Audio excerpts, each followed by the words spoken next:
အားလုံးပဲမင်္ဂလာပါ UK Match TV ရဲ့ Facebook နဲ့ YouTube Channel ကနေကြိုဆိုပါရစေကျွန်တော်တို့စနေနေ့မှာပဲ England Premier League ပွဲတွေပြန်လာပြီးပွဲကောင်းတွေထဲမှာ Chelsea နဲ့ Leicester City ရဲ့ပွဲရှိတဲ့ဒီပွဲကို King Power ကွင်းမှာကန်မယ်ပြီးတော့မှ Arsenal အသင်းက Liverpool နဲ့အဝေးကွင်းကန်ပြီးတော့ United ကလည်းအဝေးကွင်းဖြစ် Watford နဲ့ကန်မယ်ဆိုတော့အဲ့ပွဲကြီး၃ပွဲမှာရောဘယ်လိုရှိမလဲနောက်တစ်ခုက UK Match TV ပြည်သက်ဒီအတွက်ကျွန်တော်တို့က follower တသန်းပြည့်တဲ့အနေနဲ့ Jersey တွေကိုချီးမြှင့်တာကစနေနေ့မြန်မာစံတော်ချိန်နေ့လယ်12နာရီမှာနောက်ဆုံးပတ်အဆုံးသတ်မယ်ဆိုတော့ UK Match TV ရဲ့ pin post ပေါ့ဗျာထိတ်ဆုံးမှာတင်ထားတဲ့ post မှာ Liverpool နဲ့ Arsenal ရဲ့အနိုင်ရှုံးကို screenshot နဲ့ဝင်ရောက်ရှင်ပြိုင်မှုရှိပြီးတော့ Champions ဘက်မှာတော့ Leicester City နဲ့ Chelsea ရဲ့ရလဒ်ပေါ့အဲ့နှစ်ခု screenshot ကိုသက်ဆိုင်ရာ post တွေမှာ commentတင်ပြီးတော့ screenshot နဲ့ဝင်ရောက်ရှင်ပြိုင်ရင်တော့ကျွန်တော်တို့ရဲ့ official jersey တွေပေးမဲ့အစီအစဉ်မှာကန်ဆန်းခွင့်ရရှိမှာဖြစ်တယ်ဒါကကျွန်တော်တို့ပြန်ထတဲ့ Premier League ပေါ့ဆိုတော့ Leicester ကွင်းမှာရော Chelsea နိုင်ပါမလားပြန်စဉ်းစားရမှာက Leicester ဟာခြေပြတ်နေတယ်ကစားဖို့အလားမကောင်းဘူးကိုရဖို့ Leicester City က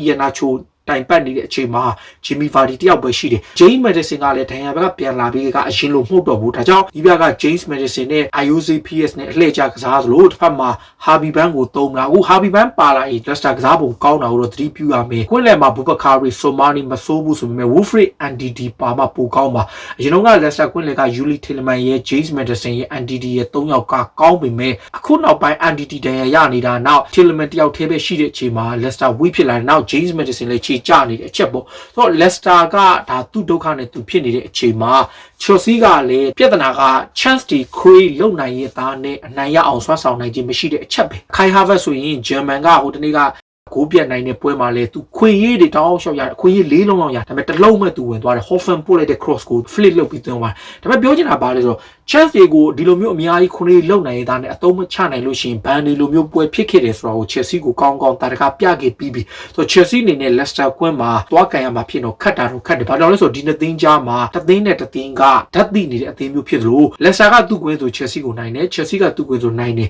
ဒါပြီးခဲ့တဲ့တစ်နှစ်ကျော်ဆိုသူတို့နှစ်သင်းလုံးတီးချထားတယ်နောက်ဆုံး၅ပွဲမှာတယောက်တစ်ပွဲစီနိုင်ပြီးတော့၃ပွဲတော့တေးချတာတော့အနိုင်ရှုံးအဆုံးဖြတ်ရန်ခတ် Leicester City ကယုံကြည်မှုပိုကောင်းတယ်ပြောလို့ရပေမဲ့ Chelsea ကတော့လက်ရှိဇယားထိတ်ကအသင်းဖြစ်တယ်ခြေစွမ်းနဲ့တည်ငြိမ်နေတကယ်လို့သာတိုက်စစ်ပိုင်းမှာလူကာကူပြန်ပါလာမယ်မပါခဲ့ရင်တော့မှ Timo Werner ပါလာရင်တော့မဆိုးဘူးလို့ပြောလို့ရတယ်လက်ရှိမှာ Chelsea မှာကအခုပြဿနာပါလဲဆိုတော့ဒီ Norwich City ကိုကိုပြတ်နိုင်ပြီးကြတဲ့နောက်ပိုင်းပွဲတွေကြည့်လို့ရှိရင် Chelsea ရလက်ကောင်းတာတော့မှန်တယ်ဒါပေမဲ့ Mason Mount လည်းဒီနေ့ပွဲပြန်ပါကောင်းပြန်ပါနေတယ်သူသွားနှုတ်ထားပြီးတော့မှပြန်ကောင်းလာပြီဆိုတော့ Mount ပြန်လာမယ်ပါမယ်ဆိုတော့တိုက်စစ်တော်တော်လေးကောင်းမယ်ဒါခံစစ်မှာတော့သူဘယ်လိုသုံးမလဲပေါ့ဒါအဲ့ပွဲကတကယ်ပွဲကောင်းပဲစနေနေ့ရဲ့အစောဆုံးပြည9နိုင်မှာကမှာကျွန်တော်တို့ Premier League ပြန်ဆဆချင်းမှာအကောင်းဆုံးပွဲတစ်ပွဲတွေကတပွဲပြီးတော့မှ Manchester United က Watford နဲ့ကမ်းမယ် Watford ရဲ့ Vicarage Road ကွင်းမှာတွားကန်ရမှာဖြစ်လို့ United မလွယ်ဘူးလို့ပြောလို့ရပေမဲ့ Watford လက်ရှိ Claudio Ranieri ရဲ့အသင်းကလည်းဒုံရင်ပဲ Everton ကိုအဝေးကွင်းမှာကိုပြတ်နိုင်တာကလွယ်ရင်သူတို့လည်းသိပ်မကောင်းဘူးဒါပေမဲ့ Arsenal ကိုပြီးခဲ့တဲ့ပွဲစဉ်တုန်းက Emirates မှာလာကန်တော့ကတော်တော်ကိုကောင်းကောင်းမို့ကစားနိုင်ခဲ့တဲ့ခြေစွမ်းကိုကြည့်ရင်တော့ Watford ကို short တွက်လို့တော့မရဘူး United ကလည်းသူ့ဒုက္ခနဲ့သူပဲ social ဘော်ကိုထောက်ခံတဲ့သူတွေရှိသူမထောက်ခံတဲ့သူတွေရှိတယ်ဒီကြားထဲမှာ Rio Ferdinand က social ကိုထုတ်ပို့နေ Gary Neville ကတော့ social ဆက်ရှိတဲ့နေလို့ပြောထားတွေကလည်း legend ထဲမှာကစားမတွေကအမြင်နဲ့မတူလာဘူးဒီနေရာမှာ Zinedine Zidane တို့နီးပြတွေက social နေရာမှာအစားထိုးမဲ့သတင်းတွေတက်နေပေမဲ့လည်းလက်ရှိအခြေအနေရ United ကတော့ social ကို Watford နဲ့ပွဲပါ guarantee ပေးထားတယ် social ဘက်ကအခုအားထားရတဲ့ကွင်းလယ်ကစားမှာဖို့ပေါဒဏ်ရာပြဿနာမှာရနေတယ်ဒါအပြင် Matt Tomini ကလည်း injury ကပြန်ကောင်းလာလို့ recover ပြန်ဖြစ်နေတယ် 100% fit ဖြစ်ပါမလားစောင့်ကြည့်ရမယ်ဒါဆိုရင် Matic တယောက်ပဲရှိမယ်ဘာကြောင့်လဲဆိုတော့ Fred ကလည်းတောင်အမေရိကဆိုမှာဘရူးနဲ့မနက်မှာ Brazil နဲ့ Argentina ကစားထားတော့သူလည်းတော်တော်လေးပွဲပတ်နေ Fred လည်းအဲ့ဒီတော်တော်လေးမစိုးဘူးလို့ပြောလို့ရပြောချင်တာအဲ့လိုမျိုးဆိုတော့ United ကွင်းလယ်မှာ Donny van de Beek ကိုသုံးမလားဆိုတဲ့မေးခွန်း Matic ရဲ့ van de Beek ရဲ့တစ်ဖက်က Bruno Fernandes ဘာကြောင့်လဲဆိုတော့ Bruno ကလည်း Euro ချစ်စစ်ပွဲတုန်းက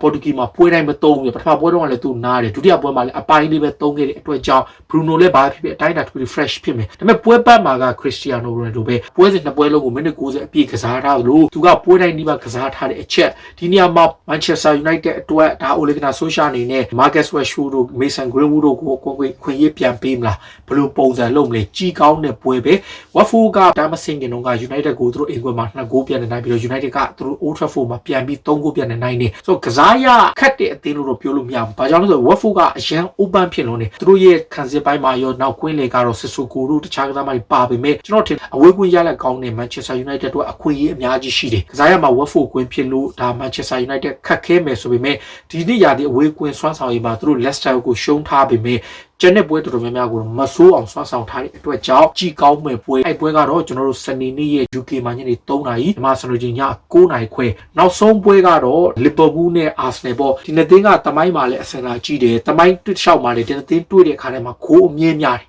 နောက်ဆုံးပွဲကိုကြည့်ရပြအာဆနယ်ကွင်းမှာ3 ဂိုးပြတ်နေနိုင်တယ်အဲ့မတိုင်ခင်မှာလည်းရလက်တွေကိုကြည့်လိုက်လို့ရှိရင်လီဗာပူးကအင်ကွင်းမှာ3-1နဲ့နိုင်တယ် EFL ကတ်တုန်းကတော့အာဆနယ်ကပနယ်တီဆုံးဖြတ်နေပြီးခဲ့တဲ့နှစ်ကနိုင်ခဲ့ပြီးတော့ community တိုင်းမှာတော့အာဆနယ်ကနိုင်တယ်ဆိုတော့အာဆနယ်က Premier League ကလွှဲရင်တခြားဖလားပွဲနှစ်ပွဲမှာတော့လီဗာပူးကိုတေးကန်ပြီးတော့ပနယ်တီအဆုံးဖြတ်တင်နေသူနိုင်ထားတယ်ဒါပေမဲ့သူတို့နှစ်သင်းကြားမှာတွေ့ထားတဲ့ခြေစွမ်းကိုကြည့်ရှင်လီဗာပူးက Premier League မှာတော့အာဆနယ်ကိုအထူးသဖြင့်ယာဂန်ကလော့လက်ထပ်မှာတော်တော်ကိုနိုင်တယ်ဒါနောက်ဆုံးတွေ့ထားတဲ့ပွဲပဲ3 ပွဲပဲကြည့်ပြအင်ကွင်းမှာ3-1 3-0 ဂိုးပြတ်တွေကြီးနိုင်ထားတယ်အဲ့အရှိကဆို5-1အောင်ပါသေးတယ်အာဆနယ်ကအာဆင်ဗီဂါရဲ့အစောပိုင်းကာလတွေမှာတော့မသိဘူးနောက်ပိုင်းနှစ်တွေမှာလီဗာပူးရဲ့အန်ဖီကွင်းဟာအမြဲရုန်းကန်ရတဲ့ကွင်းဖြစ်နေတယ်ဒီချက်ကအာဆနယ်တို့သတိထားစရာပေါ့လီဗာပူးကခံစစ်ကျစ်လက်တဲ့ကလင်းရှိ6ပွဲရထားတယ်အာဆနယ်ကတော့9ပွဲရထားတယ်ဂါဘရီယယ်နဲ့တစ်ဖက်ကဒန်ဝိုက်တို့2ယောက်ကြားနားလည်မှုနောက်ထူမီယာဆူနဲ့တစ်ဖက်ကကီရင်ထန်နီပဲဖြစ်ဖြစ်တာဗာရက်စ်ပဲဖြစ်ဖြစ်ကျွန်တော်ထင်တော့ကီရင်ထန်နီကိုပိုသုံးမယ်ထင်တယ်တာဗာရက်စ်တက်စားရင်ကွင်းလက်မှာလေသောမတ်ပါတီပြန်လာမှအာဆနယ်ပိုကောင်းနိုင်မယ်ဆိုပါတီနဲ့လူကန်က